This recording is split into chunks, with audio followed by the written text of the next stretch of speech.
Welcome to Spaghetti Horror. I'm Keith Gotti. And I'm Erica Parlavecchio. And today we're doing Resident Evil.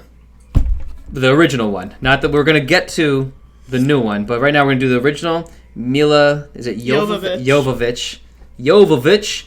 And that's from 2002, directed by Paul W.S. Anderson. And take it from here. All right, so the first Resident Evil, Keith is going to be the video game guy today because I don't know anything about these video games, but just the movie itself opens with people in an office building, unclear what they're doing there.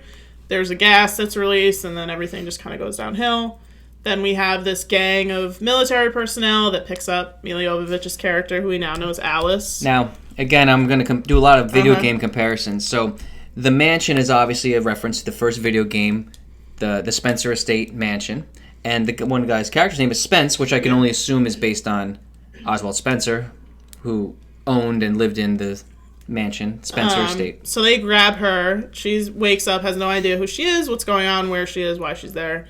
They go down into what she's nude. And she's nude. And she's nude. But you don't see anything. No. You just know unfortunately, but yeah. You eventually do see her nude. A little bit. I think there's a nipple, in the next movie? Yeah, in the next one. Yeah. And they take her down into what they're telling her is the Hive. It's Umbrella Corporation's underground, research facility, they call it. Basically. And they're on a mission to shut down the computer that runs it because she went homicidal and killed everyone down there. And then that's where the movie starts. And I guess we could talk about this, but a virus is released that makes people into, I'll term them zombies, though I don't think you would call them zombies in this context. It's funny, that's actually one of the things. They actually never say the word zombie in this movie. Don't. But, in the video game, they say zombies. So, they are zombies because what it is, the virus they're infected with is a T virus, and it reanimates your T cells after death. So, technically, that's our term.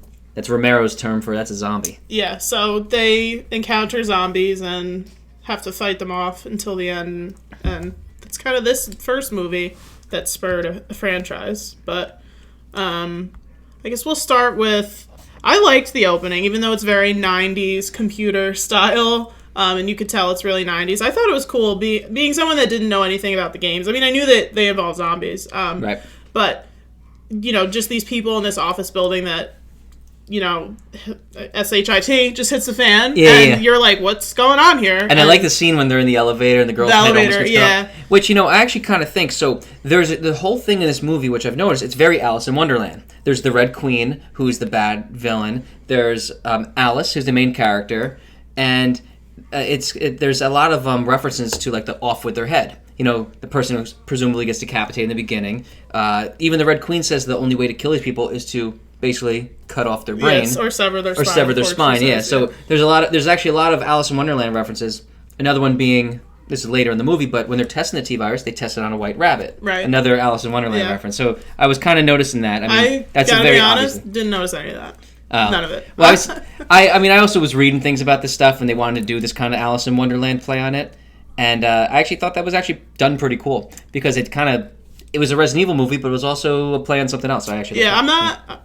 As we've said before, I'm not an animated, Disney, any of that type person, so I'm not shocked I didn't notice the Alice in Wonderland references, but now that you tell me them, I definitely am like, oh yeah, the Red Queen, and oh yeah, Alice. Yep. I definitely get it now that you told me. Yeah. But I thought it's all coming together. The movie started slower than I wanted it to. Yeah, I kind of thought it just picked right up. I don't know. We had a basic off-screen decapitation, and we got this girl waking up with amnesia and being seized by now we know Umbrella. Yeah, it just felt like it took them forever to figure out what was going on. In the Hive. Yeah, I think I wrote it down. It was almost 50 minutes into the movie before you're like, okay, I kind of understand what's happening now. Because before that, they're just wandering around and they're like, oh, we've got this mission, and we only have, 2.5 hours to complete it? 3 hours. 3 hours to complete it. And because that's actually another video game thing, because if you completed the game Resident Evil in under 3 hours, you got a special reward for it. Yeah, and another nod. It just felt like, and I didn't need to see these reanimated people right away, but it felt like it was almost an hour in before they were battling anything. For a while. I guess they really, because... leading up to that, which I actually thought was cool, was that laser scene. I liked the laser scene a lot. And that's another thing, too, which here's an interesting one, that usually the game inspires the movie. In this case, we had an instance where this movie inspired the game. When Resident Evil 4 came out, they actually included a laser grid part in the game, going back to the movie, which I thought was actually I loved the laser scene, and I remember when I first saw the movie really liking it, and I liked it all over again. Yeah. But the only thing that I didn't like, and it was kind of throughout this movie, there was a lot of times where something would happen, and it's almost like they forgot that they did it. So the leader of this group, I don't remember his name, but the leader of this team that's going down into the hive, he's the one that gets chopped up into presumably hundreds of pieces. I don't know. Freaking waffles on him. That was so unfair. Yeah, he didn't give him a chance. And he realizes, he's like, oh, come on. Yeah. And the first time I watched it, I was like, wait, but why is he not falling apart? And then he does. And then he falls apart. I like that. And then Alice is reacting to it, and she's like, oh my God.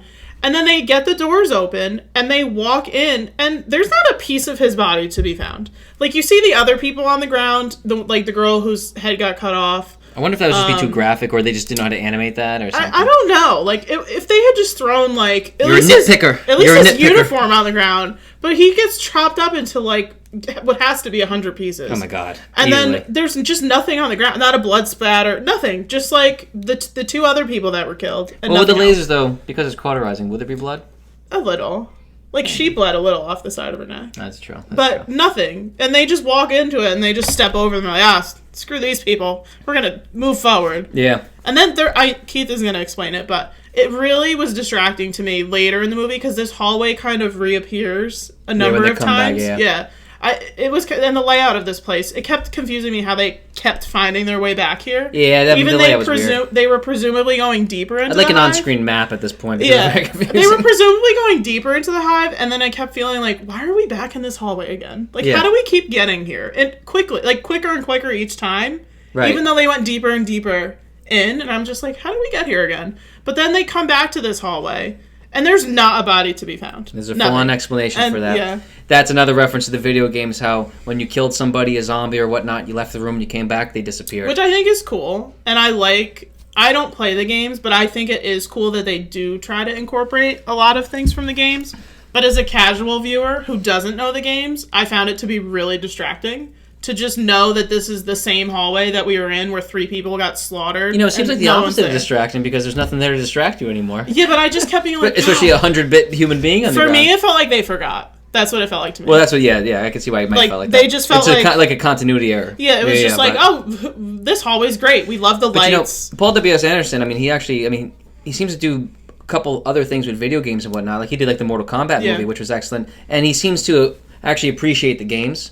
Because actually what I found kind of interesting about this movie, which, I kind of assumed it going in and I read it and confirmed that Paul W.S. Anderson wanted to make a movie that was basically going to be a prequel to the original video game. Like, how did the outbreak start in the video game? Right. So he basically made this movie, and I could tell that based on a lot of the stuff he added into it, that he actually considered a lot of these things and these references. I would rather they reference the game more than not, than just, like, have the game as, like, oh, this is a thing that exists and we're kind of use it to make a movie but not really talk about it.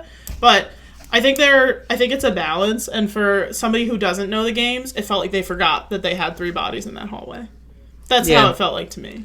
See, my only argument is I assumed that people that saw this movie, you didn't see this movie unless you played the game. I don't know, because I feel like these movies, Michelle Rodriguez was super young then, but I think the older that the movie gets, that assumption goes away.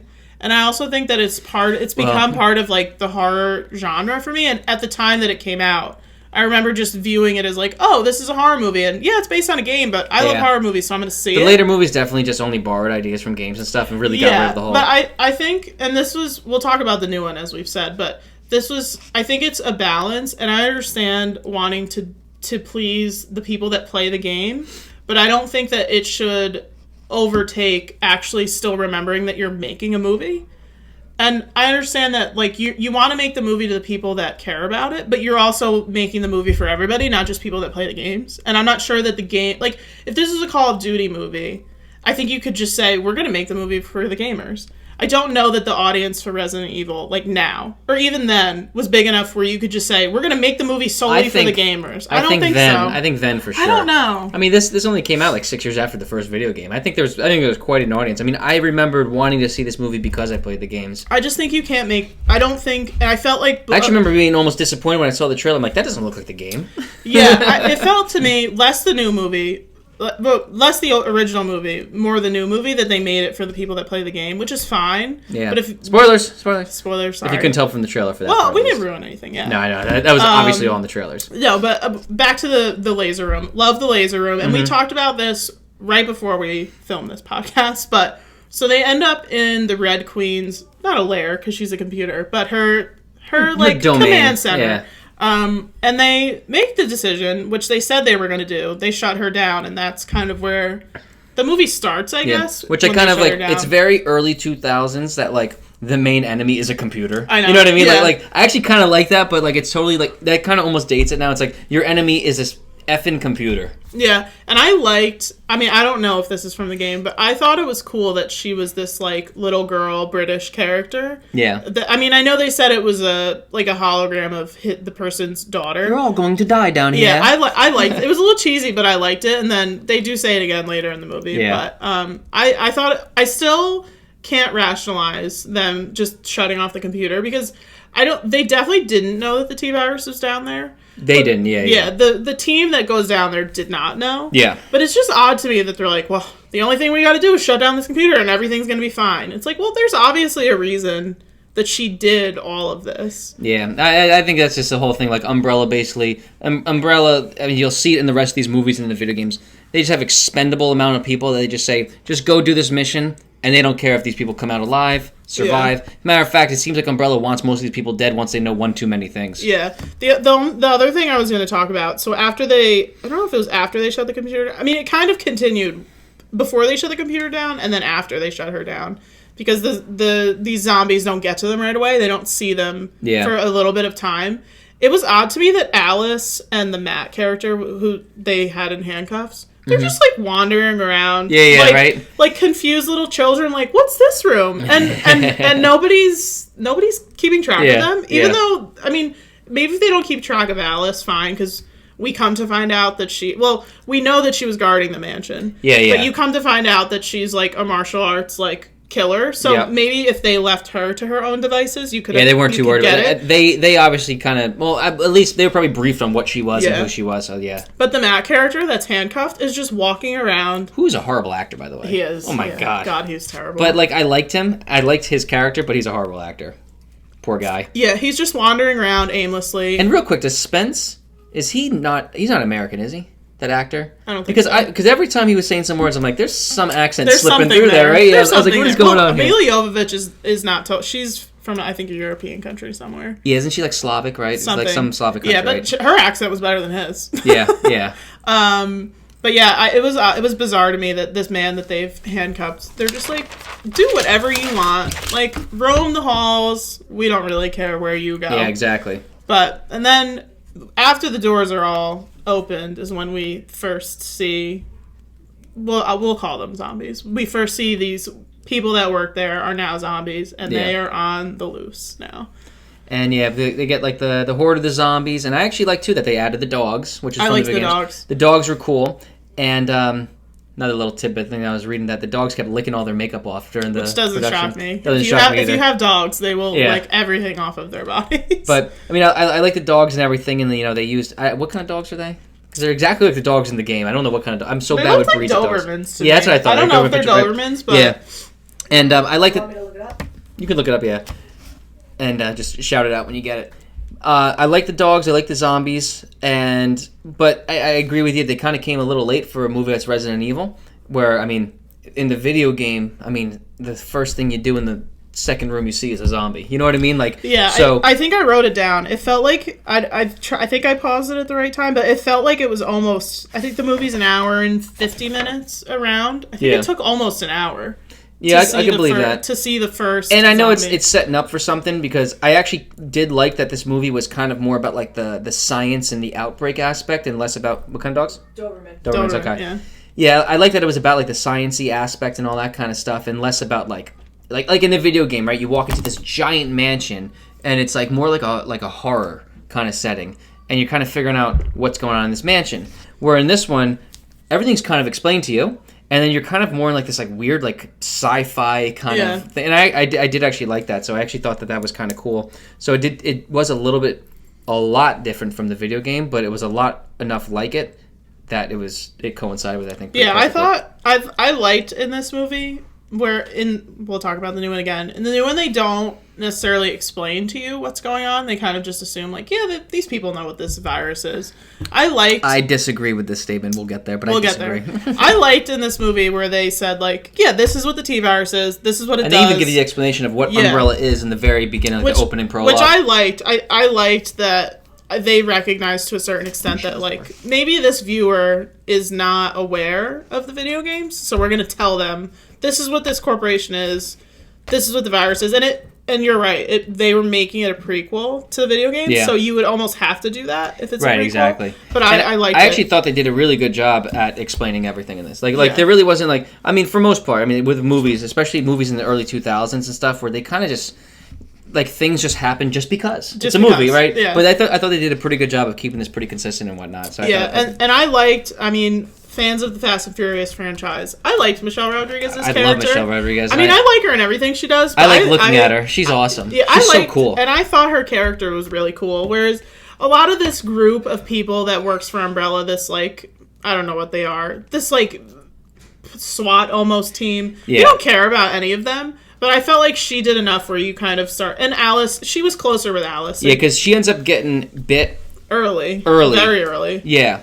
And hold on 1 second. So, at this point in the movie, Michelle Rodriguez's character is bit. And it's pretty early on, but now she's kind of in her dying state. Yeah, which, I mean, I don't know... You can tell me this. If they ever tell you how long it takes for somebody to turn in the games? Never. But it felt like a really long time. Yeah, like in the games, you have some characters, like in the lab outbreak in the video game, you had some characters where it was days until they turned. Some characters where they turn in about 15 seconds. Yeah, I'm just used to zombie movies where it's like, you get bit and there's less than like 30 minutes and you're done. She gets bit maybe an hour in, and she doesn't actually turn into a zombie until the very end of the movie. Yeah, the very, very end. Like, she makes it for a lot long... I don't think it was distracting. No. But I think if you're somebody who likes... It was just an excuse to, like, get her hair wetter and to give her, like, so she gets, like, that, like... She looks more sick. Yeah, and she always has, like, that slimy look on her face and stuff. I feel it was just an excuse for Michelle Rodriguez to basically play herself and then to just cover her in water, and I had no problem. Yeah, she's such a beautiful lady. I think if you were somebody that likes zombie movies, I was sitting there at times like, when is she gonna turn? Like, what is going on? This is the longest I've ever seen anyone survive this. It just, I don't think it was distracting, but it was making me question, like, what is happening? Yeah. Like, and they had to do it almost because it was kind of a subplot, but you find out that there may be a cure for it. That there's something that they think is a cure. The blue one was the virus. The green was the antivirus. Yeah, that's kind of where Alice, who is suffering from amnesia at this point, realizes that she was supposed to steal the virus. So the character Matt, who we said was the bad actor, she was going to steal the virus for Matt's sister. And what was she supposed to do with it, I guess? Well, they were environmentalists, he said. Oh, okay. And she like infiltrated, he doesn't say how, but she somehow infiltrated this underground research facility and was working there. Yeah. And so Alice was her... Because Matt said it early in the movie, but then he repeats it again. It's like her mole.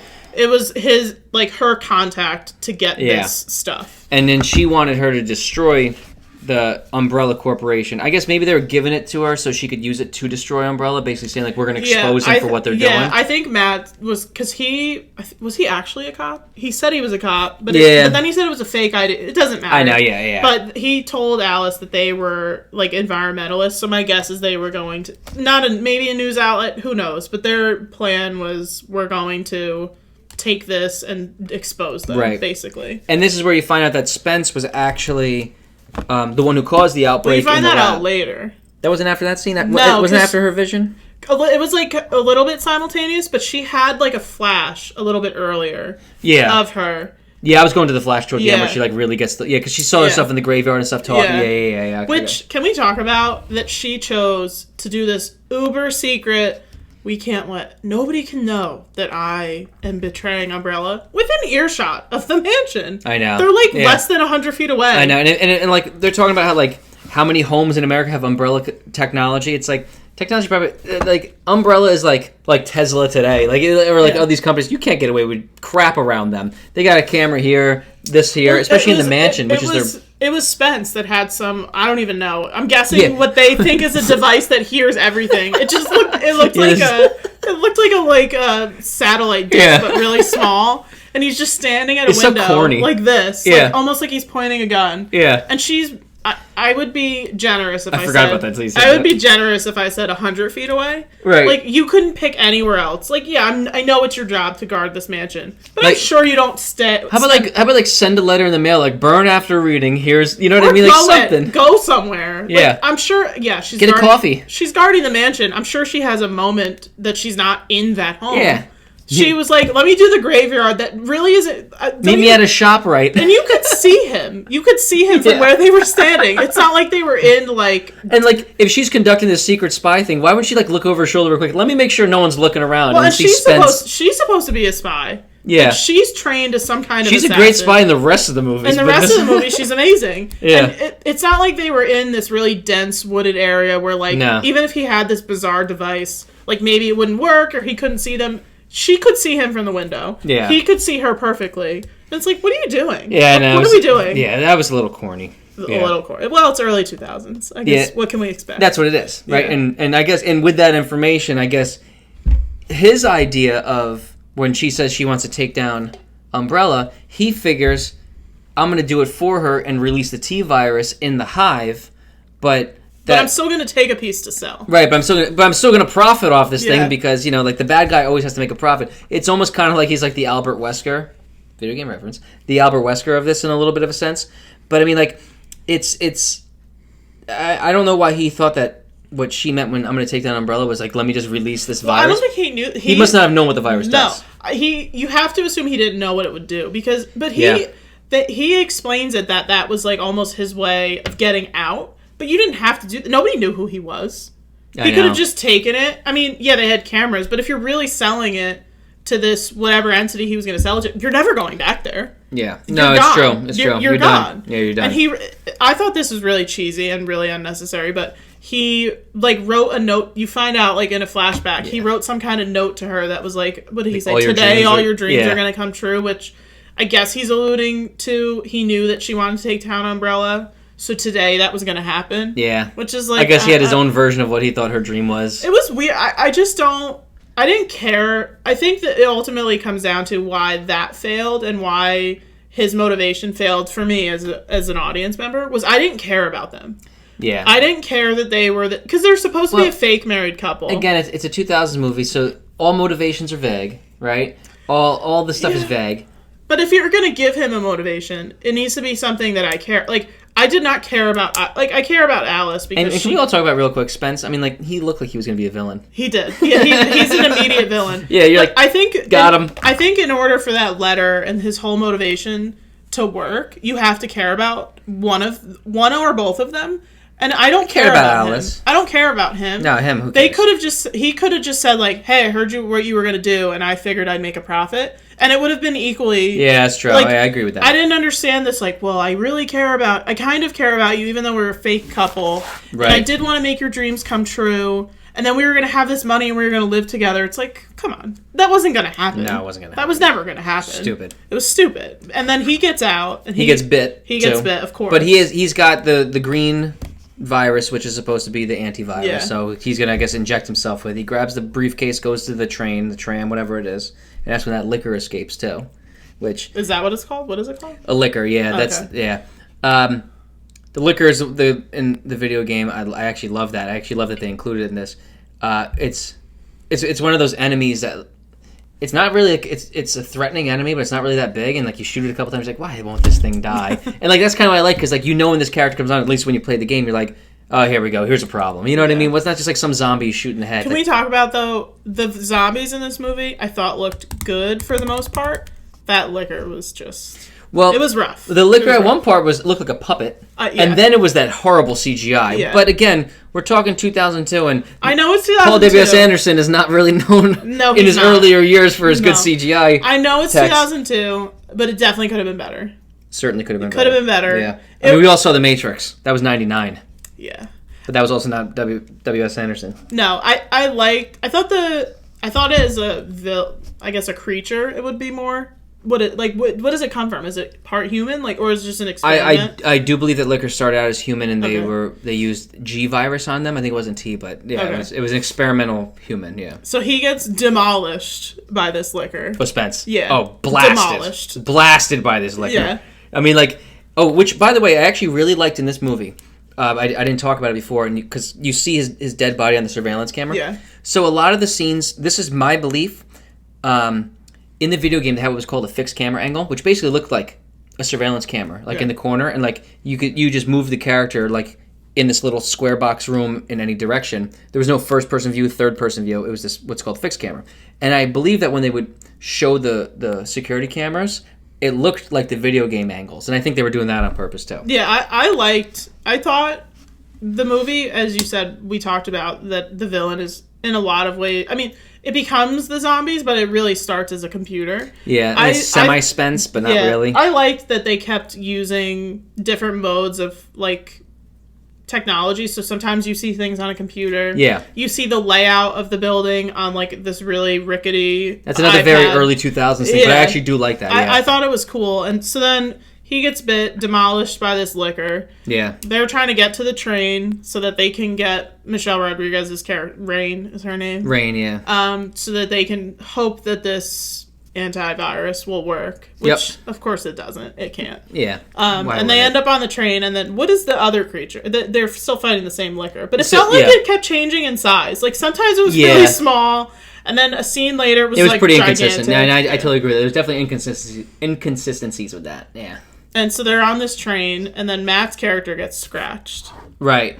And for a second, you're like, did he get scratched by the creature, or did the metal scratch him? Right, which also the Red Queen points out that it's not just a bite, it's also a scratch that can get you infected. Yeah. So he gets scratched. Obviously, Michelle Rodriguez's character has to bite the dust. Unfortunately. Man, is she such a beautiful lady. So her character, of course, has to bite the dust. Can't make it the whole time. I liked her character. I said it before. I'm gonna say it again. I love Michelle Rodriguez. Name me one bad movie with her. You can't. She's so good. Well, nah, there's that one. She was in a movie called The Breed, which I'm sure you've never seen in your life. Is that the? No, I think I've read it. That's the one. 2013, 2014. No. Okay, then I don't know. No, it's really cheesy, and Blake Lively's brother's in it. Doesn't get more cheesier than that. Pass. Yeah, it's about dogs that have rabies and start attacking them at this Was this Old Yeller? I'm telling. I saw it. I think it was on a Halloween marathon years ago. I own it because why not? You why not? Yeah, I wouldn't. Yeah, why not? It's about killer rabies dogs. So I would say that that's a bad movie. But Michelle Rodriguez, who doesn't love the Fast and Furious movies? Who doesn't love them? You have to be on crack if you don't love them. Actually, if you're on crack, you probably really love them. You probably really like it. Really, really fast cars and really good music. Fast and Furious, or the Fast and the Furious, whichever one you like. So then we digress. She obviously bites the dust. Matt gets scratched. They're back to the surface. They very conveniently just dispose of this liquor as easy as it gets. Yeah. Just right down the hatch of the train. Yep. So now we're... And again, too, which, if you're a video game fan, you know what's about to happen to Matt. So Matt's arm, you see this little tentacles thing come out. Right? Now, if you knew Resident Evil 3 at this point, you know that Nemesis, the character in that, has these little tentacles. And then they say, we're going to put him in the Nemesis program. Yeah. So that right there seals the deal that Matt is going to become Nemesis. Now, that actually is a character that's in the second movie, because the second movie is very much based on the third video game. So the Nemesis program basically... Because he was scratched by this liquor, these are things that you do not know from watching this movie, but I'll just inform you. So the liquors, from what I remember, were infected with G virus. And Nemesis was infected with G virus. So when he scratched Matt, he gave him G virus, not T virus. And that causes bigger mutations, which I will say, spoiler alert for the new Resident Evil right now, if you don't want to hear this. William Birkin... He injects himself with the G virus. That's why he turns into that big thing. That creature. Yeah. So there's a lot of it seems like there's a lot more mutations with G virus, and I actually like that because I didn't know watching this movie that there were ever going to be sequels and stuff, and I just like that you're like, oh man, he's going to become Nemesis. That's cool. Yeah. So it kind of gave a backstory to Nemesis that we didn't need, but I was kind of cool to see that. Yeah. One other thing I want to say about Matt, and not to go backwards, but it made me think of it because I turned to the next page of my notes, but it never made sense to me the first time I watched it and then rewatching it the other night that Matt never knew that his sister was working for Alice. Like, he's supposed to be the outside guy that's going to help his sister expose this corporation, but he's like, oh, I never met her contact. Why? Yeah, why? Right. Why? Like, even if you didn't know her face, you and your sister are supposedly working together. It's just for movie dramatization. That's it. I guess it has to be, but I don't even think if he knew. I guess if he knew her name was Alice, it would have been really quick. But if he had just never seen her face, I think it would have been better because it's like, well, they're supposed to be working together. Like, if one cog goes down, this whole thing is done. Good point. Like, it just never. I don't know. Maybe they're just. That's true. Maybe they're sloppy and they stink because they ended up actually not achieving what they were supposed to. I'm gonna go with bad screenplay writing. Yeah, it just was like Paul Anderson. You take note on that. If she goes down, the whole operation is up in flames. There's nothing. And even, I mean, I think Alice probably, because Spence was able to do it so easily. Once that girl, like, maybe it didn't work out with her, she could have just done it herself. Right. No, that's true. Spence did it himself. Yeah, that's a good point. But, yeah, I don't know, not to go backwards. But, yeah, so now we apprehend Alice, too. Which was so easy. Yeah. She demolished 7 dogs with 1 pistol. Yeah, Alice demolishes these dogs and these demolishes the dogs, but these guys in lab coats just take her down as easy as it gets. I guess maybe she was right at her wit's end there. I don't know what it was. But, maybe. So, I mean, and then obviously it seems like they do an experiment on her, which you find out later what that experiment is in later movies, which I do actually urge you to watch. They end up getting pretty bad. It could have ended at the 3rd movie. So, yeah, they do these experiments on her, and we were saying that you find out what they are in the later movies, and I actually like how this ends because she walks out basically into what looks like a zombie apocalypse. Yeah. And which is kind of how the second and third video game, because the second and third video games kind of take place around like the same date, and it's kind of how that starts, and it seems like a good prequel to the original series. I like that she just kind of moseys out of this hospital, but I guess the movie would have been longer, but I wish that you would have seen this hospital just crumble, because she's captured by Umbrella lab technicians. There's a lot of people around when she's captured. Right. And then, I guess you have no clue how much time had passed. Yeah, none, when she's in this room. But as an audience, I'm looking at her, I'm like, okay, she's captured. And then she wakes up in this hospital bed with way too many needles. I don't know what all of them were for. Yeah. It was just like a needle every square inch of her body, it felt like. Yeah. And she wakes up in there, and no one's there, and you're like, huh, that's weird. Is it a day? Is it 2 weeks? Like, how long has she been in the... Because presumably they've been... I guess that's what they want the audience to kind of figure out. I don't know. When she walks outside, you're like, what the hell just happened here? I would think... I mean, not a lot of time, but I would think at least a day or 2 had to go by, because if this apocalypse had just happened, there would be people right outside. Because she's in a city, which also, let me point out, even if days had gone by, the fact that she walks out of this hospital... And there's not a zombie or living human anywhere to be seen. Because they, not only is there no one to be seen within her immediate radius, they zoom out so much that you could see like what feels like 4 miles and you don't see a thing. So, I mean, in video game, don't quote me completely on the first date, but I believe that like the mansion incident in the first game, this is a prequel to, happened in July. This is just to give a reference to... I know it's not explaining the movie, but that happened in July. And then, like, all, like, the city outbreak stuff was September. So there's a big July to September. But it's a city. A lot of people live there, presumably. No, I know. I'm just saying, like, that might be the allotted time slot that we have. But that they show her, no one's to be found. They zoom out so that you can see the devastation throughout the city. Yeah. There's still no one. And it's like, what kind of city is this? You can only just assume that people were told to lock down. I don't know. And can we talk about the zoom out? It felt like the zoom out version of this city was so bad. The more they zoomed out, the buildings felt like they got smaller instead of getting bigger. Yeah. It was like, I don't know if they used miniatures to do it, but it felt like they did. Yeah. The buildings, like, when you zoom out, you're supposed to see more of the building. It felt like you saw less. Like, the building, like, that's a good point. Down. I really think about that, but that's actually kind of true. And then, I said this to Keith before we started, but obviously the movie ends with her kind of just in this very scant... I'm not even going to call it a gown. It's 2 pieces of paper. It's one on each side. It's 2 pieces of paper. Buffered by 2 pieces of paper. Yeah. I mean, I'm not complaining, but yeah, she was only 2 pieces of paper. 2 pieces of paper. It could have just been like they could have just given her a paper towel and been like, here, yeah, this is all you get. And very early 2000s, I noticed it last night and I pointed it out to Keith. The end credits, of course, 2002 has to end with a metal song. Yeah. It has to. Because if there's a horror movie with action, you need a metal song that goes with it. It's got to. Which actually, I don't know if you actually knew this, but one of the people who did the music for the movie was Marilyn Manson. Well, he helped. I don't know if he scored the whole thing, but I know he scored the main title. Yeah. I don't know exactly, but he was one of the people who scored the movie. So they have to end this one fittingly with "My Plague" by Seven Dust. Naturally, which is a good song to actually. "My Plague." I mean, like, yeah. And then I thought of when I was when it ended, I'm like, God, early 2000s. What else did this? And so naturally, I put on the end credits for Wrong Turn. It's "Wish I May" by Breaking Benjamin. Right. Yeah. And then I think it's the second Resident Evil movie. Ends with a Kill Switch Engage song. Right. So. And House of Wax ends with My Chemical Romance. Yeah, so 2000s, they love metal music as the post-scene, credits. I don't know why. I don't think it's been done really ever again. Yeah. I think after, 2008, they're like, enough of this. Yeah, we can't do this anymore. Yeah.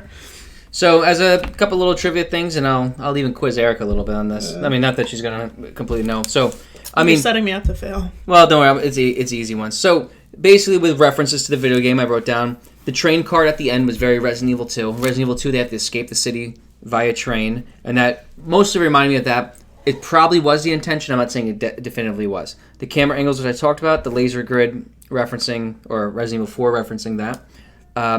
The dress that Alice wears is a red dress, which Ashley will know this one. Who in the games wears a red dress?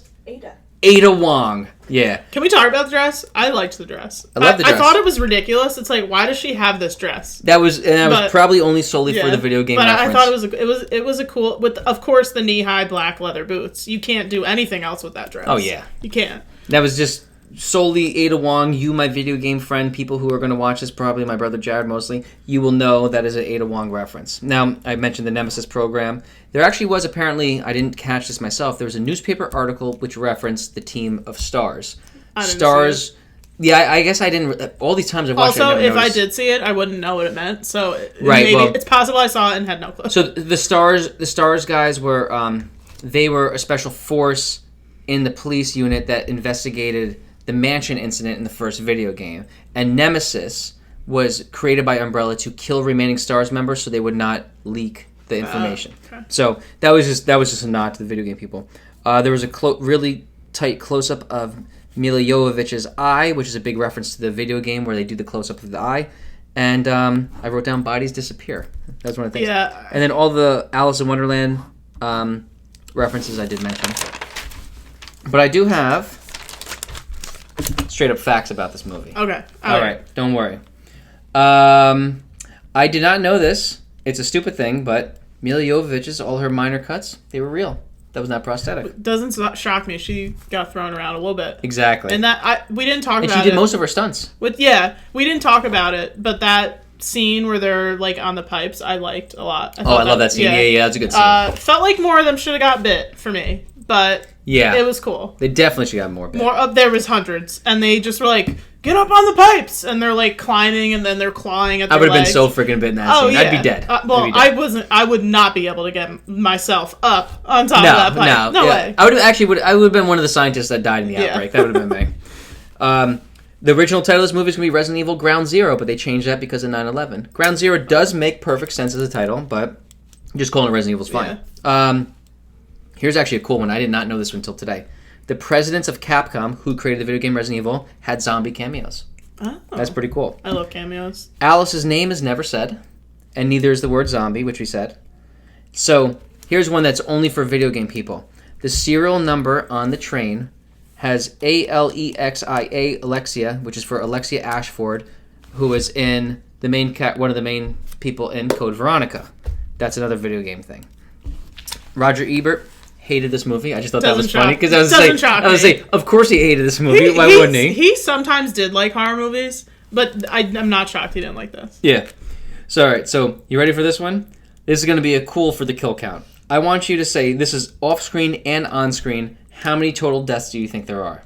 Can you give me, close, can you give me kind of where... It's definitely under 100. Yeah, no, yeah. Okay, it's definitely under 50. Maybe 25. You know what's crazy? 25 is the on-screen deaths you see. Nice. 34 is the total death. So I got one of them. Now here's the thing. How many of all these deaths come back to life as zombies? Just Michelle Rodriguez, right? Or no, and Spence. Because you remember, there's off-screen deaths we didn't say. Oh. So some of these people do come 10? back. 7. All right. Not bad. I was there. I was right there. And I actually was kind of shocked that there were actually 25 on-screen deaths.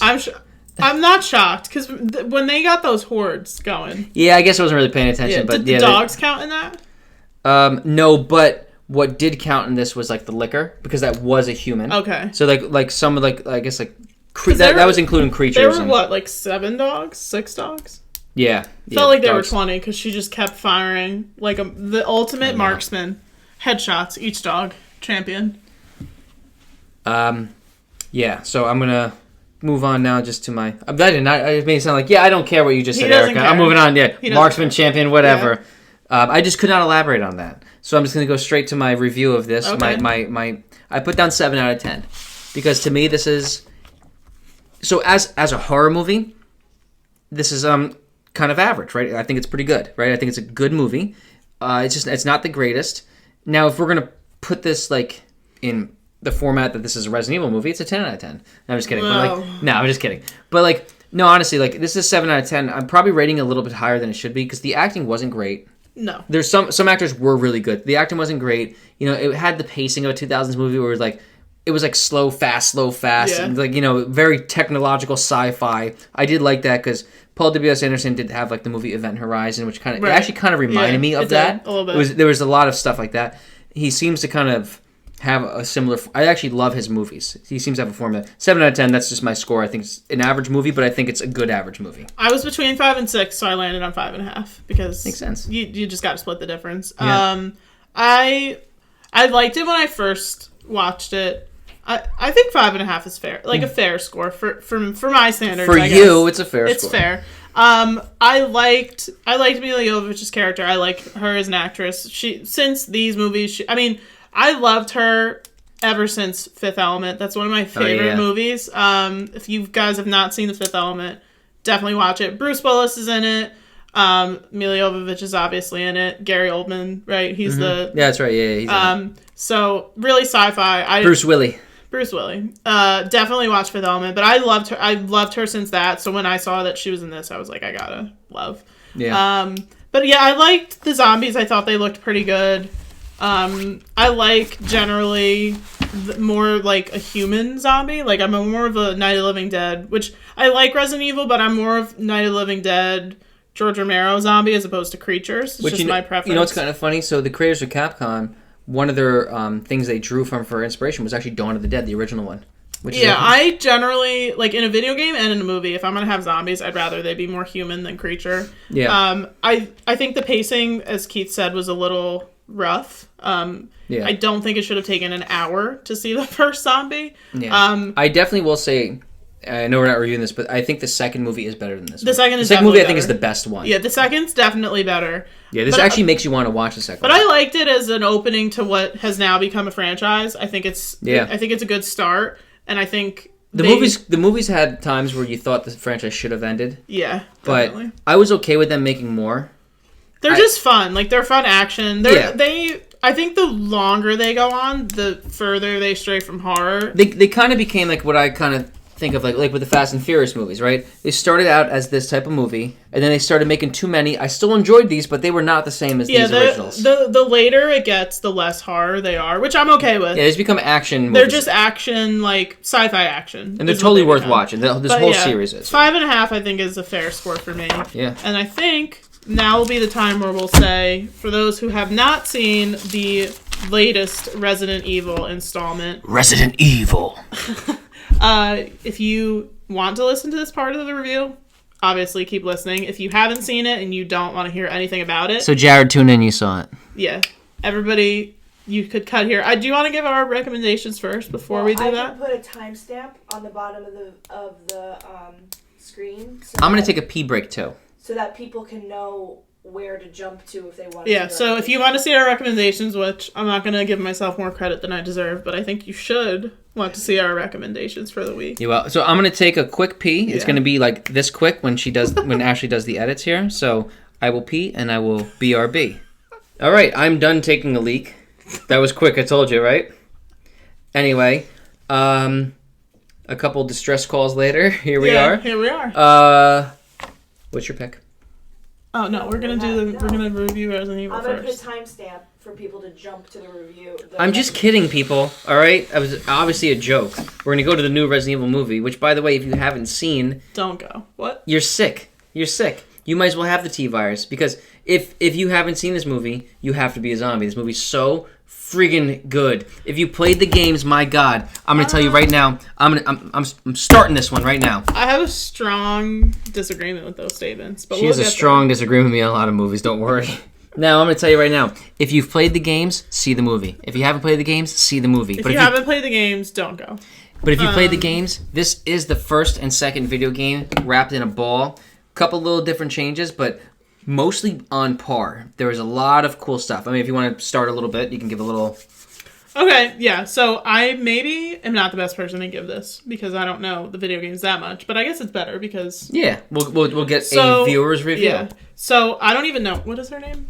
Which one? Claire. So Claire, which we know is Claire Redfield. You knew it from the trailers, but she's trying to make her way back to Raccoon City, which she keeps saying her brother's there, and we know who her brother is, but Chris, she doesn't have a clear motivation for going back there. She's trying to get to Raccoon City. She gets picked up by this truck driver. Well, there was a clear motivation because she got that call in the chat. You don't find that out later. But that's her motivation. You don't know right away, is what I'm saying. There was some fishy stuff that went on because, she was an orphan with Chris in the Raccoon City orphanage, and she ran into this girl named Lisa Trevor, who was a little bit of a psychopathic looking girl.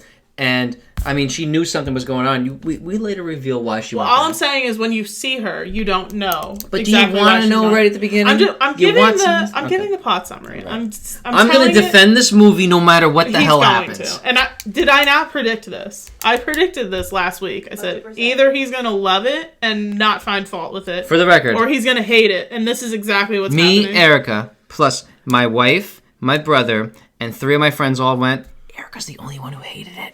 I'm not the only one who Everyone said, whoa, that movie was so good. Maybe of that group, but go online and look at other reviews. And that group of other people. That group was a motley crew if I've ever seen one, and we all had the same opinion, minus Erica, who hates the world if it's not some crazy foreign horror film. That's not true. Not true. She gave the first Resident Evil 5.5. There you go. 5.5. It's a failing grade. That's 5 for her. Thank you, Ashley. Anyway, so Claire Redfield gets in a truck. Keith showed me the video of this happening in the game. Of course, this truck crashes, just Naturally. like the game. You start to see some people in Raccoon City, the diner waitress, with something's up. Like, there's blood coming down from her eye. Yeah, because prior to the scene, which I did actually like, and they kind of made a driving point, they really introduced the characters' names. Man, they made sure you knew their name. Leon Kennedy and Leon S. Kennedy. What's the S stand for? Stupid. Yeah. That's something we'll talk about, because my God, the dialogue's clunky. But, so she gets in this truck crashes, right in front of the police station, and the movie kind of, I guess it starts at that point, because that's when because a lot of it was background stuff that you kind of got. Yeah, and a lot of people hadn't, especially the diner waitress, she's like, I've been sick for 2 weeks. And up until, the truck kind of crashes, a lot of the people in the city were still, I mean, I wouldn't say they were normal, because she gets attacked by that lady whose hair's falling out. Chris's neighbor. Yeah. Yeah. Was it Chris's name? Yeah. So basically, what you kind of find out, which is what happens in the game, at least. So, and actually, believe it or not, they reference that in the original Resident Evil, where you see the rats. The rats come from the T-virus incident and infect the city. And in this case, it infects their water supply. I'm going to kill myself for not even remembering this, but I believe in the video game it's in the water supply. That's where they get infected from. Yeah, so people are weird before the before the truck crashes in front of the police station. Yeah. But until that point, like, some people were weird, some people were, like, teetering on weird, like, I don't feel well, but I'm still kind of okay. Which, one thing I actually liked about this movie, so you see the neighbor, and she, like, is losing her hair, and so is the son. Because in the video game, I mean, like, you have these zombies, and they're all bald, right? Yeah. And I actually kind of like that they touched upon it, like, why are they bald? It seems like... But not everybody was bald. She felt like the only one that was, like, kind of losing her hair. Well, there were a few that were bald, and because a lot of the zombies... Well, not a lot, but a lot... There were some zombies in the game that were bald, and you almost wondered, like, how many bald people are in Raccoon City? And I think it kind of touched upon that, like, maybe the water was not just making them sick, making them lose their hair. It was kind of giving, like, these other side effects. And I thought that was cool. And I know you hated this, but I love this. You hated the way the zombies looked. They were terrible. Objectively terrible. I loved it because they looked exactly like the zombies in the first 3 games. But are we not watching a movie? We're watching a movie. I'm watching a video game movie. No, but you're watching a movie. If I wanted to watch an animated video game movie, I could go watch Free Guy. That looks like a video game. But this is human beings. Everything about this movie, though, was so referenced to the video game. I think what I will say is there's a difference between looking like the video game and looking like they just did everything on a computer. And that's exactly what the zombies look like. Yeah. There have been, like, the Silent Hill games. Some of those characters looked exactly like they should, but it didn't look like I was watching a video game. These zombies, and I don't know why, and this is a trend that's been, I don't know why it feels like it's getting worse, but there was no need to computerize the zombies. They could have just accomplished it with makeup. They chose not to, and they ended up looking like computerized images. It was quicker and easier for the studio. Yeah, but it looked awful. It looked awful. I'll be honest, I didn't think it looked awful, and a lot of times, this movie takes place in 98, and I think some of the way... September 30th, 1998. Right, and some of the things that they do in this movie, like the way they go about it, seems kind of 90s. Some of the music was kind of 90s. I think they were trying to drive that point home. I mean, Chief Irons drove home every 90s trope.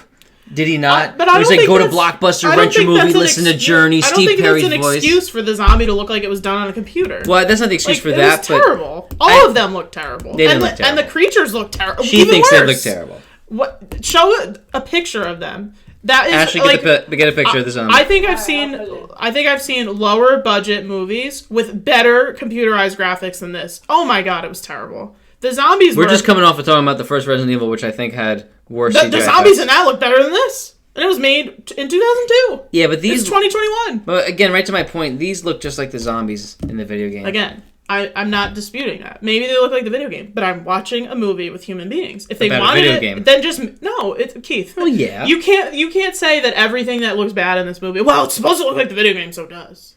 Well, I mean, I could say the reason why it looks the way it does, like the reason why the zombies had these features and this is because the video. No, they just looked bad. Like there's a way to make them look like they should in the video game, but it's still live action. I didn't think they looked bad. Go watch Free Guy. The Free Guy is a combination of live action and a video game. Yeah, the video game parts look like a game. This is a live action movie. But that's a totally different concept. It shouldn't look like a game. Totally different concept of a movie. I don't think a live action movie should look like a video game. Then just don't make it live action. Well, if it's based on a video game, I want aspects of video game. And I think they drove home the good aspects. I mean, because a lot of the aspects. I mean, the police station. Exactly like the video game. But I will say, now that you're talking about that, set design, amazing. Oh, yeah. I mean, I haven't seen the games, but my God. You have though when we played them. Yeah, I mean, brief. I guess what I should say is, I haven't played the games enough to know if it looks like what it should. But from someone that's just a movie, like just a fan of movies, every different set that they were in was incredible. Yeah. The police station looked amazing. Because there's a lot of elaborate stuff with it. I think right when they walked into the mansion, I think I turned to you and I said that it looks exactly like the game. Yeah. Yeah, but beyond looking like the games, for me, as somebody that just likes movies, everything felt real. Like sometimes you watch a movie and they're in a place and you're like, oh, what is this? It could look like anything. Everything felt purposeful. Everything had a purpose, and I liked it a lot. And so I will say this: if you are a video game fanatic of Resident Evil, you'll know everything that's going to happen. Like that was kind of like one of the things. I mean, I'm going to spoil the hell out of this movie right now. I mean, like we gave you the warning. Yeah, we gave you the warning. I'll give you the warning 50-fold right now. I knew Wesker was going to betray them. I knew that William Birkin being in the movie was going to inject himself with the G virus, and I knew he was going to turn into the another tyrant. I knew they were going to escape on the tram under the city. Yeah. There were a lot of stuff like that, but I got to say, I'm like, if you love the games, not only will you know what's going to happen, but you're going to love it because it's so good. I actually liked they give a little backstory to Claire and Chris that was not in the game, the orphanage thing, and they meet this girl, Lisa Trevor. Lisa Trevor was in the remake of the original video game, and she was in the game, she's a little bit of a villain, but in this movie, she's kind of a helper because... she certainly helped. She tried to help her in the orphanage. Right. And then she did help her in this. And, again... She has some kind of, like, attachment to Claire. Yeah, she had a little attachment to Claire, which is, because, Lisa was an experiment of Umbrella. Her father helped build the mansion, and I actually like that they touched upon that in this movie. They talked about how the kids in the orphanage were the ones they were doing the experiments on, because there were kids in the video games that they did experiments on, like I was showing you in Code Veronica. They're the Ashford twins. They were doing Ashford, was that? Yeah. You would know, not me. I think it was. The twins. Yeah. Wasn't her last name Ashford? Yeah, it's Ashford. Yeah, the Ashford twins. Because they do a quick flash to it in this movie. Yeah, it was Alexia Ashford. Yeah, and which, by the way, the when they do that quick flash, this is probably not something you know, but in the game Code Veronica, that sequence where they're ripping off the wings of the butterfly is actually in the game. That you actually pick up a reel of film and it shows exactly that's that. Cool. Yeah. But now that you're on Lisa Trevor, this is... By the way, we're jumbling all over the place, but we're going based off our memory of this movie. Now that we're on Lisa Trevor, this is something that I guess it's a theme for part of the reason I don't like this movie. There's a couple, this awful CGI was one thing.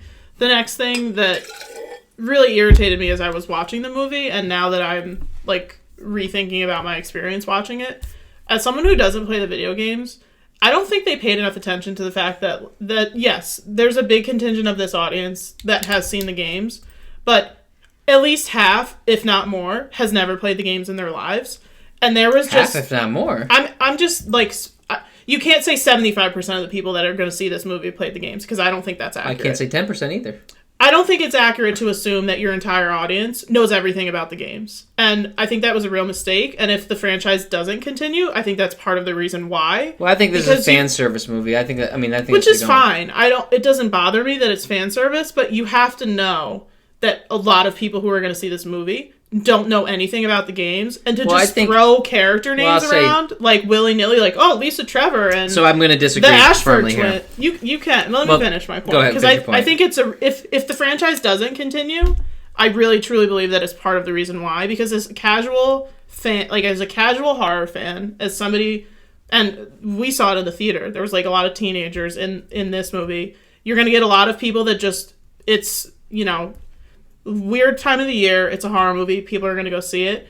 I don't believe you can just throw around names Lisa Trevor and the Ashford twins, and I know you said Itchy Tasty was in the games, but there's references. You just throw things around, and as a casual fan, I'm just sitting there what on earth is happening? And I think that the first Resident Evil movie, while you're right, it was more of a prequel to the games, was a lot more successful at making reference to the games, but still making it easy for someone who didn't play the games to watch the movie. And I don't at all think that this movie was successful at doing that. Well, I'll say many points I disagree with. Probably every single one of them. But you're disagreeing from a standpoint of what's happening. No, I won't. Put yourself in the shoes of someone that doesn't. I didn't make my point yet. So my point is, I think if you don't know anything about the video games, you must live under a rock. No. But, if you've never heard of Resident Evil, you live under a rock. I'm not saying to never hear of Resident Evil. I'm saying really finite, Itchy Tasty, Lisa Trevor, Ashford twins. Well, Itchy Tasty is a reference to the video game. I mean, it was very obvious to understand that she was going insane, so she's writing in blood Itchy Tasty. I think they made a good point that the Ashford twins were kids that were experimented on from the orphanage. That was absolutely stated in the movie. Lisa Trevor... his name was also in one of the experiments of kids who were experimented on. I think that was absolutely stated. I actually do think that, I wouldn't say more than 50 or under 50, but I would say around 50% there is probably people who've played the games. So I think you're going to at least get half or around half of the audience understanding a lot of these references. But even if you don't, I think the movie's pretty cut and dry.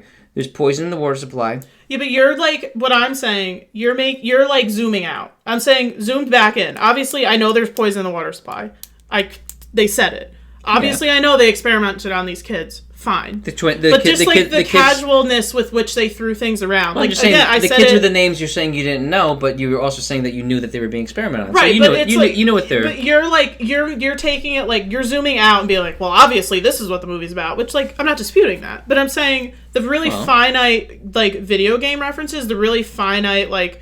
Even, as I said before, the first Resident Evil movie told you what the T-virus was. This movie's like, G-virus, T-virus, this virus, that virus, this is what's going to happen. I don't think you can do that. I just don't. And I don't think this movie was successful at doing what made the first one good. I think the guy in the chat room explained it enough to, say that you basically come back. But I don't think you're looking at it as someone that has no clue what's happening. Well... I think that's part of the reason why... I did not, and this is something else that we'll talk about. I felt like the pacing of the movie was also off too. I actually liked the pacing. I thought it was a pretty. I thought it kind of got. It started off maybe a teeny bit slowly, but got pretty fast paced. I actually liked the pace in the movie, and I actually thought that. I mean, this is not even just me because I played the video games. I actually thought the movie was pretty easy to follow, like. Not easy, and I'm not trying to slight you if I'm saying that, but I'm saying... I'm not saying it wasn't easy to follow. The casualness with which they threw things around was just like... Well, I mean, like, I think if you watch the movie, there's only, like, certain things... I mean, there was a reference where Jill says, this is a Jill sandwich. That's a reference to the video game. Obviously, a viewer wouldn't know that, but it's not something that, like... Now that you're talking about that, I thought that was... I thought the diner scene was funny, but the really clunkiness of the dialogue in this movie, my God. Yeah, the dialogue was clunky. And I mean, again, too, and I'm not really that upset about that. I think a lot of the horror movies now have a little bit of cheesiness in it. I think this one is one of them that does. I think it, for me, it went beyond especially cheesy. The video games were ultra cheesy. I mean, and maybe that's what the goal was. It could have been. It's possible that was the goal, but I just was not a fan of the really clunky, like... one-liners that a lot of these characters have. Yeah, again, too, that is a thing in the video games, and not being a fan of that, and here's my thing, not being a fan of certain things, I think, doesn't take away from this movie, I think, being easy to follow. I mean, like, there's a virus, it infects people, Wesker was going to basically monetize off the virus, which is why he was going to betray the STARS members. They had to escape the city was going to blow up, there was a T-virus that was in the water supply, William Birkin was trying to save his life goal of creating the G-virus. He injects himself with that. They escape the city. I mean, I'll be honest. I didn't really think it wasn't really the most crazy storyline. I didn't think there was a huge amount of substance. I'm not saying the story's crazy. I'm not saying crazy. trying to say, like, oh my God, I sat there and had no clue what was going on. That's not what I'm saying. That's what it sounded like. No, that's not at all what I'm saying. I know what happened in the movie. All then it wasn't hard to follow. I didn't say it was hard to follow. I said there were a lot of really finite, really detailed plot points at points in the movie that if you're not a fan of video games, you're not going to get, and you're going to be sitting there like, what is going on? I'm not saying...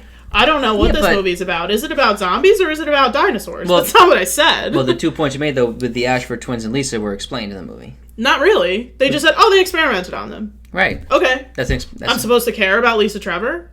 I didn't care about Lisa Trevor when I played the video game. Yeah, again, like... I just care that she helped Claire at one point. Yeah, like, they just threw things... Even the Lisa Trevor character. You're like, they experimented on her. Cool. And then you see her, again... Don't know how she survived in this school on her own with nobody else there.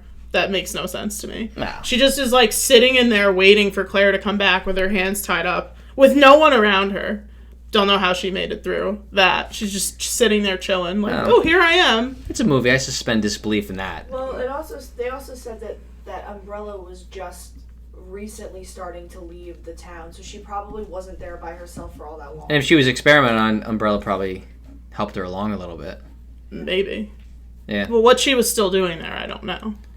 Well, I think she was an abandoned project. I guess. They just left her there because they knew that they were going to, They were going to level the city. I wanted to ask you this, but I didn't ask you after we finished the movie, because I have my feelings about Leon. How did you feel about the Leon character? Okay, so that's actually a great thing to bring up. So, in the video game, which is kind of funny, and I think they actually touched upon it good in the movie. So now we're away from arguing here, but no, in the video game, so Leon is a rookie cop, like he was in the movie. In the video game, he has points where he seems like a stupid idiot. Yeah. And then he's also badass. Okay. So it's kind of weird because you're playing the game, like, I'm a rookie cop. Even at some point in the video game, Leon gets shot and Ada takes over and she has to go and help him. So it's almost like he kind of goes back and forth in the game of being awesome as hell, dumbass, right? Yeah. And I think this kind of touched upon that pretty well, where he was stupid in his rookie sense, but he was actually pretty awesome. But even though he didn't really know how the shotgun worked, which I thought was kind of stupid, which is, but I thought it kind of actually played on that pretty good. I think, for me, the entire movie, he felt stupid and helpless. He felt, I will say, in the movie, he felt a little more so than he should have been. I don't think there was a moment, really, in this movie where I was like, he's going to help them. Because I don't think he ever really did. And no, not really. I thought it was a cool idea, but maybe I just don't like the actor that played him.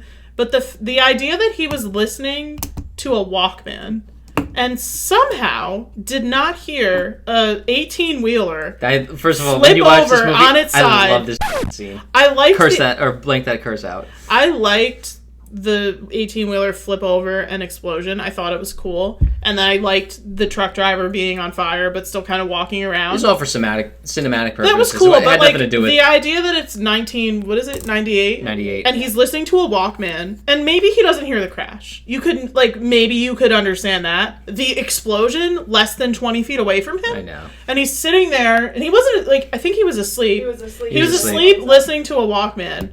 And he was hungover too, by the way. Yeah, I know. I mean, it's just it was a bridge too far. If he didn't hear the idea that he also didn't hear, the semi was going like. But that's a cinematic thing. I agree with you. It's unrealistic. But I love that scene. I thought it was distracting, and I think I was laughing for the wrong reason. I wasn't laughing because I thought it was funny that he was asleep. I was laughing at how ridiculous it was. I was kind of laughing for both. It was a ridiculous scene, but I think it was supposed to. I know it was supposed to be ridiculous. I mean, we know. And then the other scene where I laughed. Which, by the way, she said it. The actor who played Leon is from Victorious, and he's awesome. And I love Victorious, and I love the actor. I never saw Victorious. Beck from Victorious. And I actually want to say this. So, a couple of my friends, I believe the actor is Hispanic. I think so. Yeah. Right? Is he Hispanic? Yeah. And, I mean, as a character, Leon S. Kennedy. And, I don't worry about race. And in this case, I also didn't worry about race. And I remember a couple of my friends saying, Leon, dark-haired, Hispanic. And at first I was like, well, let's see how the movie is. Fell in love with him. I actually thought that the actor and his portrayal of him, I didn't miss the fact that he's supposed to be some blonde-haired kid. But I will say this, though, and right to your point. Because when you play Resident Evil 4, where Leon is the main character, he's badass. And this one, he's a little punk. Yeah, there was another rookie kid who knows nothing. There was another scene where they're in, I guess, it's not a basement, but the jail cells in the police station. And the character that Claire was communicating with about what was happening. Which, by the way, I don't mean to interject, but in the video game, that is a character. In there, you go to jail cell and that guy tells you all that stuff. And in the video game, you're like, do I trust this guy? But in this movie, they actually kind of gave him a little bit of a backstory. Yeah. And you kind of have a little more reason to trust him, which I thought that was kind of cool how they did that. But go ahead. Sorry. And so he's in the jail cell, and he disarms Leon beyond easily. And then he's like, let me out. And he's like, all right, I'll let you out. Can't find the keys. Which does happen in the game, by the way. That part did not bother me. I'm like, he's an idiot. He's clearly an idiot. He's been an idiot since we saw him. Believable. Then what irritated me about Leon's behavior down there and then this other guy, he knows that the person he knows more than any of us at this point that something is happening. He knows that these people are being reanimated. He knows that the people that are getting sick from the water supply are getting all messed up and strange. Let me guess. So why didn't he shoot the cell? And he turns his back. Yeah, that's what I thought. Same thing. Not only does he not shoot him, he actually if Keith is that guy, he is this way. I know. I was thinking the same thing. Why is he ignoring this guy who's clearly, obviously turning right in front of him? It was such a quick moment because I guess they had to get rid of him because what was his function going to be? Was he just going to tag along? He also does die in the video game. I don't know if that was the reason they killed him, but there was a reason. He did need to die. He couldn't continue with the story. He actually would have been annoying as hell. He would have been. Yeah, I would have probably been somebody shoot this guy. Whoever that actor is, awful. Don't cast him for anything else. Please God. But it was so distracting that you're like, this is the person at this point in the movie, other than I'm assuming the people who work for Umbrella, who knows more than anybody. And he's just that guy next to me, not worried about him. Yeah. And there was a moment where I was like, are there two different cells? Because, there's no way. That's what I thought, yeah. There's no way he would just be like, oh, let's leave this guy off to the side. But then you realize very quickly, like, oh no, there are not 2 cells. Yep. And then he gets bit, but he never turns into a zombie, which I thought was odd too. Yeah, I guess, well, in this movie, which I thought, what I liked about this movie, it was kind of like the video game. In the video game where the zombies seem to take, like, over the course of days to turn, because like, I don't know if it was, like, little exposures or whatever it was, but even though, like, in the video game, like, if someone got bit later, they would turn into a zombie. But I did actually kind of like that it wasn't, like, an instant thing. Yeah. Because in the video game, sometimes it was, sometimes it wasn't. But maybe that was, like, the purpose of it. Yeah. But Leon, again, is an idiot and has to be saved by somebody else. Yeah, they made him a little bit too much of an idiot. He felt like every scene he was in, you're like, I don't really care about him. He isn't going to further the plot at all. He's not going to help anybody. Yeah. So the problem was they combined a lot of the first game and the second game together. So, I mean, like, we're taking, like in the first game, Jill and Claire, it's my girl Jill, Jill and Chris are your main guys. Claire and Leon are your main guys in the second game. And they had to get 4 main characters, like, to almost be equal with one another. I think they made you care about Leon, but I think they made you think that Leon was a moron. I didn't care about Leon. Like, I just didn't... I did. I love Beck. Victorious, watch it. I just didn't... I just thought he was too stupid, and it was, like, distractingly stupid. He was too much of a rookie cop. Yeah, and, like, and you said it briefly, but the shotgun thing was weird. Yeah. Yeah, no, like you're a cop, you were in training, you went to the academy, you don't know how to load or do a shotgun. I mean, like, I know he's supposed to be stupid, but, I mean, even in the game, him being a rookie, he kicked ass. Yeah. You know what I mean? Like, he kicked ass. And how'd you feel about the Jill character? Or actor? I actually really like that actress, whomever she is. Hannah John-kamen. Yeah, I actually liked her. People out there, if you've seen the most recent Ant-Man movie. Oh, yeah, that's right, she's in it. Yeah. She's not, like... You know, it's funny, because in the video games, I kind of saw Jill as... She was... Like they showed in the movie, she was a marksman. Yeah. She was great with the pistol. She was great with that kind of stuff. But she seemed kind of timid in the video game. Like, she had, like, a little timid personality. Yeah. Like almost a little bit of a scaredy cat. But in this movie, she was badass. So I actually liked that they made her a little bit more badass. But it's like they took away from Leon and added to Jill. Yeah, I was waiting to see more of Jill as opposed to Leon, because I just thought she was more interesting. Yeah. My favorite character is... Well, I mean, I have an action figure of Jill. My favorite character is Leon, but, like, Jill is, like, almost, like, up there, too. I wanted to see a little bit more of, like, you know, really both of them. I wanted them to kind of be, like, the main characters in it. I liked the actress that played Claire, though. See, Claire was great, but Claire was too much of a badass. Chris was a little bit too less of a badass. It's like Claire and Chris should have swapped personalities, and they would have been perfect. And by the way, the casting of those two look just like the guys in the video games. I love Kaya Scodelario. Yeah, I love her. Oh, I did too. And Robbie Amell plays Chris. It's like they took Chris and, like, plucked him out. Yeah. I liked the mansion scene where Chris and, like, the majority of the Stars people are, other than, well, Leon's not in Stars, but the movie kind of breaks off, which is why I was saying earlier I didn't love, like, the pacing. I didn't love that, like, they were all together and then they all broke apart. And then they were broken apart for an extended period of time, and you're just going back and forth, and you're like, can we stop this ping pong? You know, and can we just get... The one thing I liked, which was, you know, if you play the video games, you didn't expect this. Like, in the video games, you encounter 1, maybe 2, maybe 3 zombies in one room.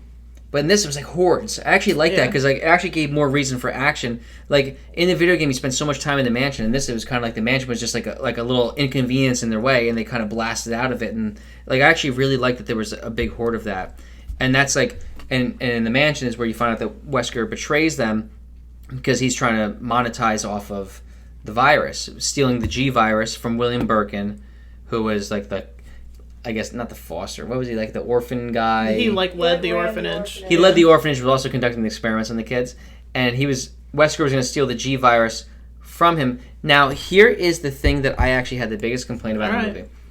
Wesker, first of all, wears sunglasses inside the mansion, so you know he's a bad guy immediately. But anyway, so, like, that's in the game. But Wesker was so badass in the video game. And this one, kind of a little bitch, right? Yeah, they made him, like... like almost remorseful. Yeah, he was remorseful, but he was not as stupid as Leon. But there were moments where you were like, how is this guy part of this like elite fighting force? Yeah, like, I know. They almost made him like a cartoon of himself. Like I don't know a lot about the games, but he became like a cartoony type character. He did, and I know like a lot of the people in the games are cartoony type characters, but Wesker was kind of like, I mean, he seemed like he did seem like a little bitch. Yeah, and it wasn't like.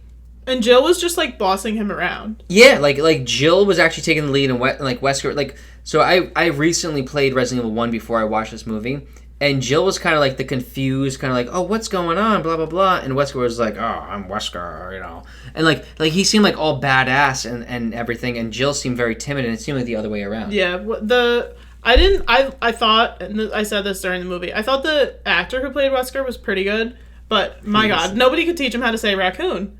Like, I know the man's British, but he kept saying raccoon. Raccoon City. Yeah, it was like, are you from the Midwest? Like, why are we saying raccoon?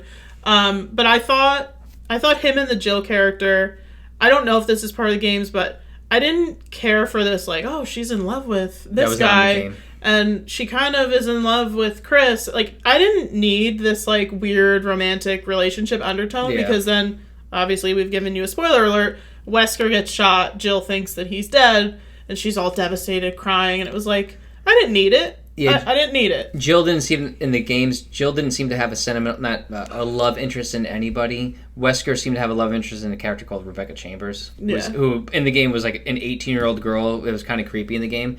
I guess like Jill, if anything, I would say like had a little more like affinity with Chris, but yeah. And the one thing I said to Keith when we got out of the movie, and I'll repeat it again here. I didn't love that it felt like, and you'll say, like, oh, the video games, they just would get a rocket launcher. I didn't love that the run-of-the-mill zombie felt harder to kill than the creatures. Well, because in the video games, they have this... No, I'm just kidding. No, but yeah, like, I didn't love that. Like, I didn't love how much Chris Redfield and I don't remember his name, the other STARS guy who gets killed in the hallway. Richard. Yeah, I didn't love that it was like a beyond struggle for those two, and also he like has enough bullets in his gun, doesn't shoot, and just allows somebody to bite him in the neck. I guess they just wanted to get rid of him, but like at least make it like he's swarmed and can't get out of it. Yeah. I didn't love that it was like a beyond struggle for them to handle just like a normal run of the mill zombie, but then every time, like I don't know the name of the creature they encounter back at like the orphanage, but the liquor, the liquor just like. Lisa killed the liquor, though. She did, but it was just, like, so easy. It felt like 2 minutes, and it was like, this thing's dead. It seems like Lisa has dealt with liquor before. Maybe. That's what I kind of gathered from that. But it was like, like, the tongue got around Claire's foot and, like, kind of tackled her. They dispatched of the police chief, which, again, was another character that I thought was kind of funny, but a little... Yeah, it was a little... I didn't care for him that much. Just dispatches of him pretty easily. In the video game, you don't care for him either. Yeah, and then it, like, grabs her foot, and then Lisa Trevor's like, hold my beer, and just demolishes it. Yeah. But... I actually... The reason why I like that is because, like, Lisa Trevor, like... Again, I know you're saying, like, if you don't play the game, and I understand that, but, like, Lisa Trevor in the game is, like, this, like, crazy strong girl for, like, what she is. Yeah. And it just... at least it seemed to me, like, if you're a video game player, that it was just like Lisa maybe has dealt with these types of things before. Maybe. It just felt to me that like don't make the struggle so much with the regular zombies. Then. Yeah. Well, toward the end, so when William Birkin injects himself with the G virus after the whole little Wesker shooting thing, I actually thought so. Chris kind of picked up on the fact that if you shoot those little eyeballs over him, that's kind of what was bothering him, and shooting the William Birkin face. So I think that's kind of like, I know you're saying like you hated how they were able to stop this big thing, but I think he saw the weakness, found the weakness, and then Leon with Deus Ex Machina comes in with a rocket launcher. So like, why did Chris lock himself in that room? Like when he first sees Birkin as like this creature, he locks himself behind a gate. Why? Oh, I don't know. He just locked himself in there, and then Birkin's like, I know you're back there. And of course he is. Right. And he just busts through the gate and grabs him and just tosses him off to the side. What was, like, when he went back there, I'm like, oh, there must be something back here. It's more movie stuff, people. Yeah. Wait, that's all it is. When you fight Birkin in the game, don't you have to shoot the eyeballs? Yes. That was a video game reference. So Chris ends up behind this fence, like a gated fence. And you're like, there must be something back here that he's like, what is he doing? Like, it's not like he closed it quietly. He like slams it shut, mm-hmm. and it's like, oh yeah, he's behind the fence. And then Birkin is like, yeah, I know you're back there. And you're like, what is he doing? Is there something back there that he's planning on using to get rid of this? Like, what's going on? And then he just busts through the fence because, of course, he can. He's gigantic. Yeah, like, now you're mentioning it, like, I know what you're saying, but, like, I guess didn't, like, think about it when I was watching it, like, how, like, I guess stupid that was. I saw it, I'm like, is there, like, a laser back here? Like, there has to be something. Yeah. There has to be, like, is he tricking him into this? Like, yeah, I guess what I are we really doing? think about that. Yeah, but it was... I thought the look of the... I don't know the name of the Birkin, like, monster, but I thought the look of it was pretty cool. The Birkin mutation. Yeah, I thought he looked pretty cool. Yeah, he looked cool. But again, I'll say it again. I didn't love that it was just like, oh, here's a rocket launcher. See, I love casually. That. And again, that's a video game thing. Like, in the video game, you fight the main enemy, you get enough damage on the enemy, and somebody throws a rocket launcher. Here, use this. And, like... But, like, Leon, who's been, like, a bitch the entire movie, just kind of comes out with this thing. And it was like... Damn. No, and I love, like, Chris asks him where he gets it. He's like, I found it in first class. Yeah, found it in first class. But also the idea, if they didn't do this earlier, then I wouldn't be bothered by it. The idea that he couldn't load a shotgun, but he could load a grenade launcher? Seriously? Yeah. Like... What are they training these people in Police Academy, in Raccoon City? The shotgun scene felt like a throwaway. Like, they thought it could be funny, but just to make him look like a dumb rookie cop. Yeah, but then, then don't have him have an arguably... I mean, I've never shot a rocket launcher, but, like... God, wouldn't that be so cool, though? It would be. An equally complicated weapon. He's just like, oh yeah, here we go, and just does it. But he picked up a shotgun and almost like, is this a weapon? I don't know what this is. Well, I just love that so far we got Leon killing like 3 people with rocket launchers in the video game, so we had to give him a. But don't you? They had to give him a little bit of credit in the game. Like, don't you also love that he shoots the rocket launcher at Birkin when both Claire and Chris are within 1 foot of it, and they don't get harmed at all? They're like. It's like he absorbed it. Yeah, they're just like, just another Tuesday. Yeah. I'm fine. And they just hop up like nothing ever happened. Yeah. So, like, another thing, too, like, that was different in the game and the movie. In the game, they drop a nuclear bomb. Sorry, I always say nuclear wrong. Nuclear bomb on Raccoon City in the video game. Obviously, it was not nuclear because otherwise they all would have been dead coming out of that tram. Yeah. But I actually thought that... I mean, I thought the movie was very true to the games. And I thought it was actually... I thought it was a good movie. Well, what would you rate it out of 10? Well, okay. I'm going to rate it twice. You're on... Yeah, give us your fanboy rating. Yeah, I'm going to give my fanboy... And then give the real one. Okay. So, fanboy rating is a 9.8. Oh my god.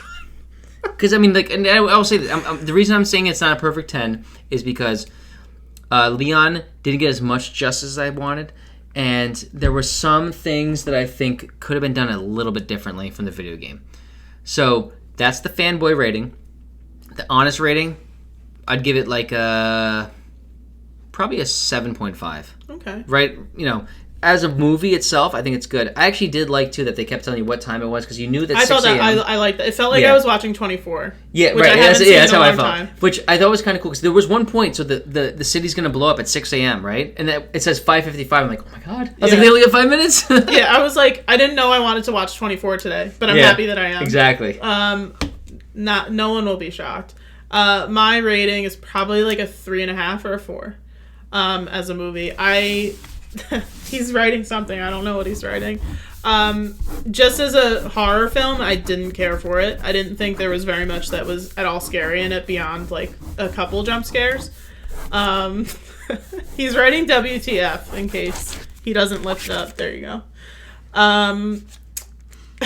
Go ahead. I liked the actors for the most part. I liked Kaya Scodelario. I think she's really talented. I think she can carry a movie on.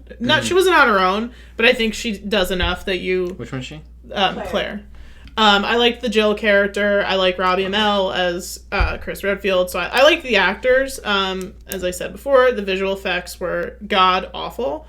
The gore in this movie was few and far between, which surprised me. I don't think you saw all that much. Right. I mean, like, in the video games, they literally say explicit gore. Yeah. I mean, like, it's like a big thing. It's like the movie had less blood than I thought it would. Right. I didn't love the really stupid Leon character, as we've talked about. Yeah. The dialogue was uber clunky for me. I never look at it. I actually loved how bad the dialogue was. I hated it.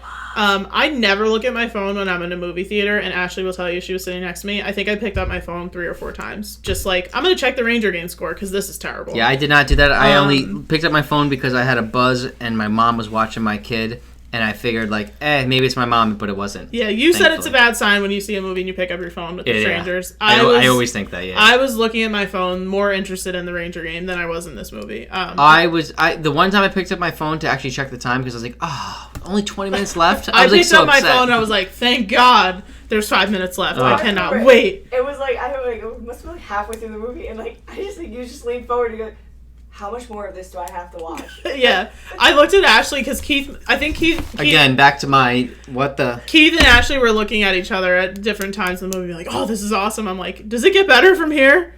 Does it get better? And it did. But yeah, I'm being a little dramatic now. But the honest, truthful review is that I was hoping for a lot more than I got. If they make another movie, I'll see it, of course. If there's a horror movie in the theater, I'm going to go. Even though I was jokingly saying before... I think it is a fun movie to see in a theater. I think it's a fun movie to see with a group. Yeah, definitely fun to see with a group.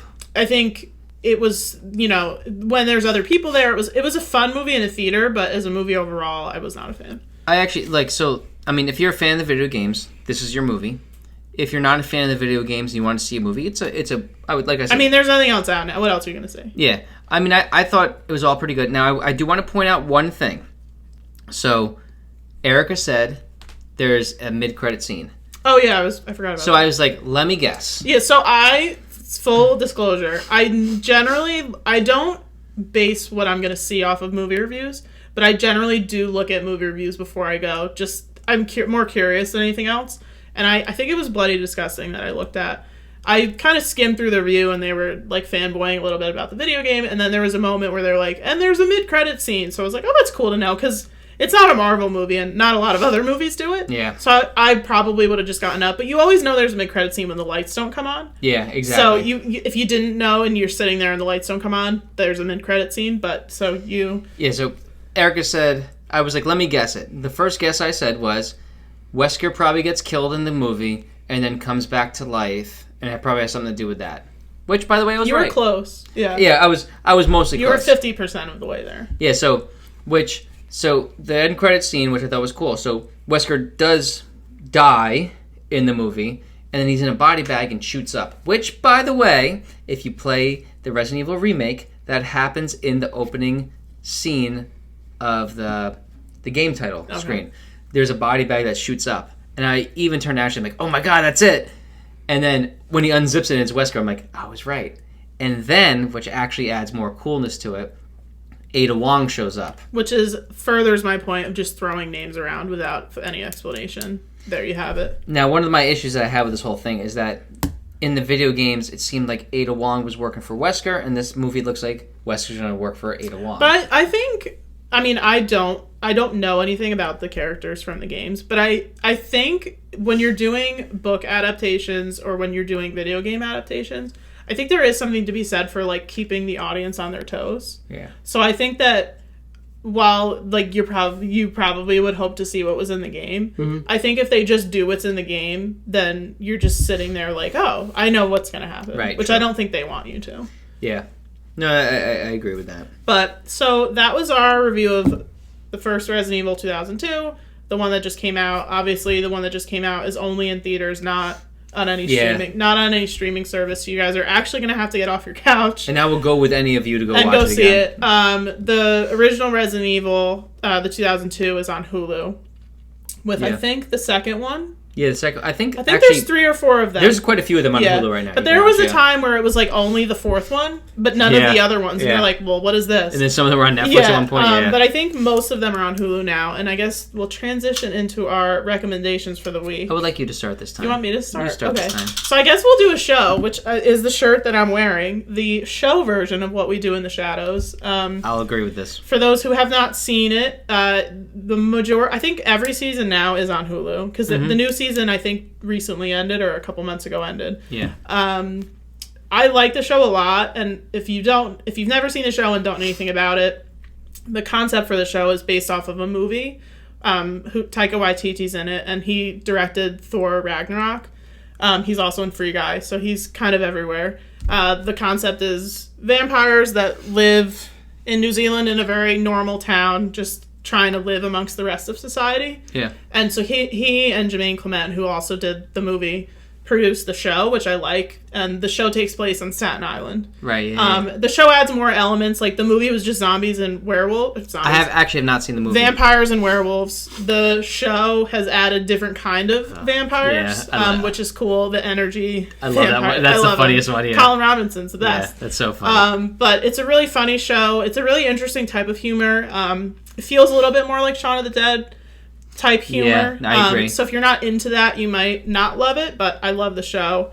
Definitely watch it if you're a horror person, but also horror comedy. It's really, really funny. Then my movie recommendation, which I'm giving because I started watching Yellowstone, which I can't recommend yet because I'm not into it yet. But the director of Yellowstone, creator of Yellowstone, Taylor Sheridan, made a movie on Netflix called Wind River, which has been out. I saw it in theaters when it came out probably like 5 or 6 years ago. Mm-hmm. But he tells like really salt of the earth type stories. Wind River is about a girl who gets raped and murdered on an Indian reservation, and they're trying to figure out who did it. If you're fans of Jeremy Renner and Elizabeth Olsen, watch it because they're both in it. Who's not a fan of Elizabeth Who's Olsen? not fans of both of them? Yeah. Don't watch Dahmer. It makes you uncomfortable. No, don't watch Dahmer, but it's rough. Jeremy Renner and Elizabeth Olsen are both in this movie, and it's really good on Netflix. And What We Do in the Shadows, as I said, is on Hulu. Yeah, those are good. My pick would be go see the new Resident Evil. No, but in all seriousness, no, like, actually go see it, because I actually think it is a good movie. I think it's actually worth watching. There's not really a lot even out right now, movie-wise, and I think it's something that is worth watching. Well, the Gucci movie just came out, but... Yeah, I mean, Lady Gaga sounds a little Russian than she does Italian. I mean, like, I don't know, but whatever. Jared Leto, by the way, my brother Jared said that Jared, like, he quoted this best. He said, Jared Leto thinks he's a better actor than he is, but he's a better actor than we think he is. Yeah, which I think is accurate. I was like, that's actually a really good way to put it. So, yeah, honestly, really, Resident Evil is one of my picks. Another thing, too, I was actually watching it on Hulu recently. It's another Paul W.S. Anderson movie. It's actually Pompeii. I know this one came out like 7-8 years ago. Oh, my God. I actually think Pompeii is a really cool movie. I don't think I saw that movie since it came out. It's visually awesome. Yeah. You know, I actually think it's really cool. Kit Harington is just so good in it, too, though. And what's his name? What's that? Kiefer Sutherland. Who doesn't like anything with Kiefer Sutherland in it? Yeah, who doesn't love him? Which, by the way, I mean, like, if you're going to see it, Dark City, by the way, with Kiefer Sutherland, awesome. But anyway, Pompeii, I was recently watching that, and I was like, man, this movie's actually pretty damn good. I actually really like that. I like a lot of stuff by Paul W.S. Anderson. I actually recommend that you go watch his stuff, including the original Mortal Kombat movie. And he also recently just did Monster Hunter, which is another video game movie. Yeah, Mila Jovovich is in it. I haven't seen it yet, which is funny because I liked it. I played the games. I haven't seen it yet. Mila Jovovich I have it. You again can is in borrow it. it. What's that? I have it. You can borrow it. Oh, I have it too. Yeah. Which one do you have? Monster Hunter. Not the original? No, the movie I have. Oh, no, I was saying I have the game. Yeah, I've never I'll played borrow the the game. movie. You get, yeah. And also, so seriously, S.D. Perry... Oh, goodness. You don't have to record. S.D. Perry made novelizations of the Resident Evil games. There's a couple of them, like, this is an original one. So, like, this one's based on the second game. This one's based on the third game. This one's based on Code Veronica. These are, like, perfect... Like, if you've played the games, these are perfect novelizations of the games. And I actually even tell people, if you're not a video game player, these would actually be good things to read before you even see the Resident Evil movie, because it actually gives you a good backstory. I would recommend just reading the... I don't have it with me, but the first one, which is called, I think, The Umbrella Conspiracy, and the third one, which is City of the Dead. These are based off the first and second video games, and it will give you the whole backstory, everything right down to a T. And I actually think they're great reads. They're easy reads. S.D. Perry, I think he's done some of the Star Trek books too. Don't quote me on that, but I think he's done some of the Star Trek books. He actually is a really good author. The way he writes is excellent. I recommend these books. Well, those are our recommendations for this week. Obviously, we're almost in December now. So we're going to start doing more winter-themed, Christmas-themed. Like Jingle All the Way. We could talk about Jingle All the Way. I don't know if we'll review it, but... The Nutcracker. We talked about this when Jingle All the Way. I think it was on TV. Yeah. The movie's terrible, but we all love it. Who doesn't love it? It's so good. The movie makes no sense. It's so bad, it's so good. So we're gonna start doing that, and then January is obviously the new Scream movie. Yes. So I think we'll probably do an episode where we just really go take a deep dive into every Scream movie. I think that'll be easier than trying to split it up. But everybody, as Keith said, go see the new Resident Evil and take us away. I'm going to take you away with two things. I'm going to start with the original one with the off with her head, because that's my Alice in Wonderland reference, and Resident Evil.